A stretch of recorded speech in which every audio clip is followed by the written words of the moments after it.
Mario Party is a video game series anyone can get behind. It's like a board game. Roll dice, collect coins by landing on spaces and playing minigames.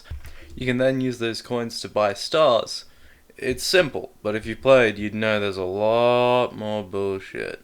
Bowser spaces, happening spaces, battle minigames, and items. These all serve to make the series so much more chaotic, and Mario Party strives on chaos. But on March 2nd, 2012, Mario Party 9 released, and it changed a lot.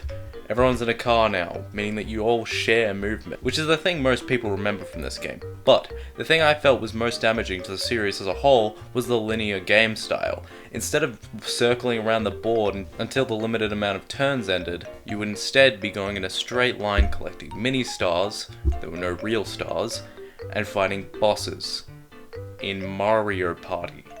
This was really boring, and then they continued this kind of shit into Mario Party Island Tour. At least they got rid of the car. Because now you're all racing to the end in a luck-based game. I don't think I need to explain why that's a bad idea. And then Mario Party 10 went back to the goddamn car. Oh, but Amiibo Party, that's like classic Mario Party, except the board's just a square. This did prove one thing. It proved that Nintendo were aware that people wanted classic Mario Party. And they were gonna give it to you in small little pieces. So, in 2016, Nintendo fucked up. Not that. Mario Party Star Rush released for the Nintendo 3DS. Why'd they put so many Mario Parties on the 3DS? There was 3 of them. The 3DS is for playing AFL Mascot Manor, not Mario Party. Mario Party Star Rush had coins and stars and bosses and a bunch of new dumb stuff. You guys really haven't changed, have you? I was originally introduced to this game through the Mario Party Star Rush guest demo. It had like one mode, and it wasn't even the main one. I was a dumbass at the time, and this convinced me to get the game. I had no idea how. I think I was like really stupid. So in 2017, I got it for my birthday, alongside Mario Maker for Nintendo 3DS. Does 2 lots of mediocrity make a good thing? In the beginning, you have one game mode unlocked, Toad Scramble. This is pretty much the equivalent to Party Mode in every other Mario Party game. It's the main game mode. But this is an ND Cube game, so you know there's like 7 more, and they're all really boring. The problem with ND Cube games is that they like to shove in so many extra side modes that the main mode just feels boring and shallow, and the other ones also feel boring and shallow. Toad Scramble is a mode where everyone plays a different Toad. There's Blue Toad, Green Toad, Yellow Toad, and Red Toad. Not to be confused with normal Toad, they have different vests. God, that is hard to say. Every board is split up into 5 worlds, which leads to them being more generic Mario locations. Mario Party boards up to 9 were all very unique, like Mario Party 2 had stuff like pirates and space, Mario Party 6 had treetops and floating castles, and Mario Party 8 had Kamek saying a slur. Mario Party 9 just ended up doing box ticking for Mario levels like Grassland, Ghost House, and Factory. Okay, that's actually a bit different, but it was something that was already done in a Mario Party game before. This followed into the next few Mario Party games, with Mario Party 10 having practically the same locations as boards. At least the top 100 had a different kind of theme for its board. Its single board. Star Rush has grasslands for World 0, which they don't even consider this a real world. World 1 is a beach, World 2 is a ghost house. They really like this theme. Like, it's cooler than most other basic Mario stages, but it's still way too overused. World 3 is a cake theme, which is actually pretty cool, but it was used in 3D World, so it's still reusing themes from another game. And World 4 is Bowser's Castle, of course. I like how it doesn't show the playtime for any of the boards, except for the final one where it's like, I don't fucking know. In Toad Scramble, the goal is to collect stars. Huh? By defeating bosses. Everyone rolls at the same time. This affects nothing. It's just something that they shoved on the back of the box to say, hey, look at the games, they go so much faster now. You're also able to move in all kinds of directions in this mode. You can go left, right, up, down.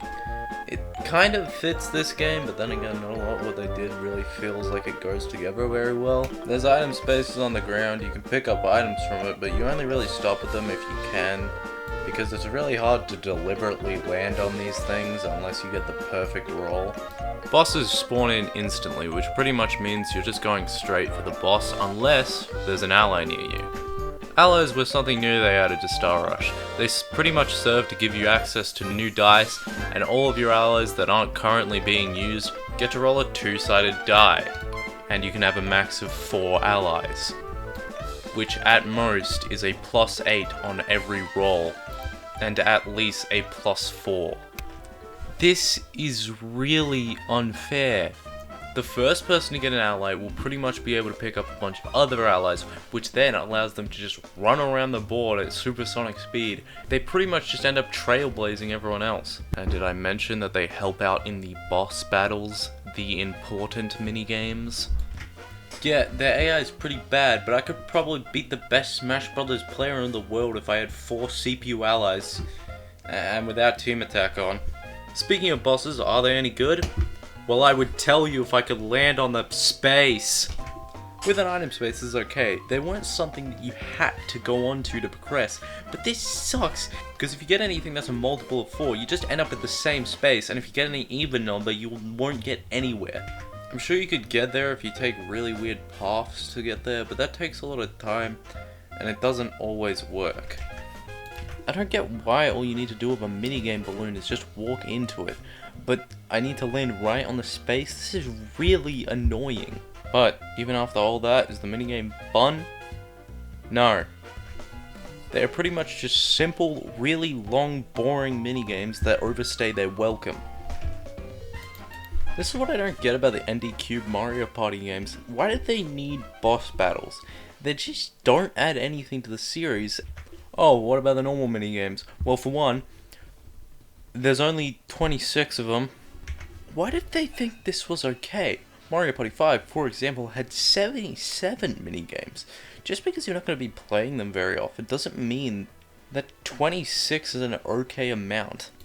The minigames are okay. They are ND Cube minigames. They're normally actually pretty good and pretty much the only good parts of these games.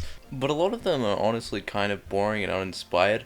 Like Mario Party 8, all of those minigames suck, but they were really funny.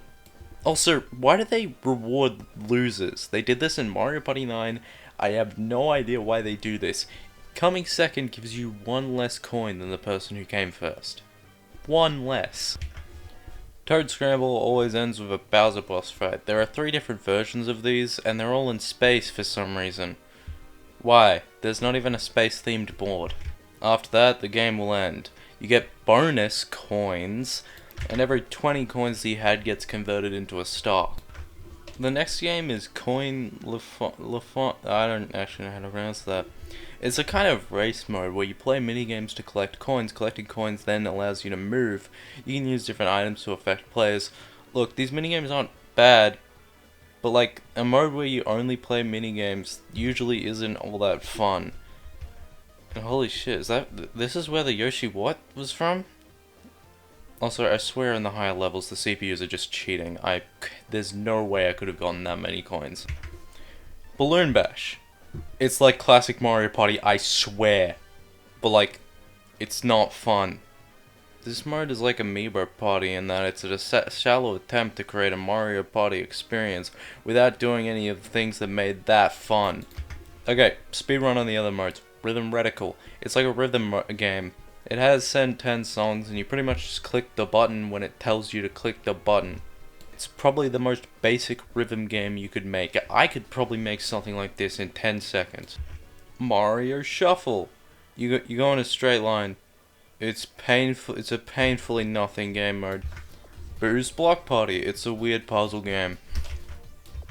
Challenge Tower. Is this Minesweeper? What? Star Rush's biggest problem is that they didn't think out a lot of their ideas. It was just, wow, that would be cool. And they didn't think about how it would actually interact with the rest of the game. All in all, Mario Party Star Rush is on the tail end of the era where Mario games wanted to do anything but be a Mario Party game, and I'm happy that it's over and we only had to endure one more bad game and one more Super Mario Party on the road to Superstars.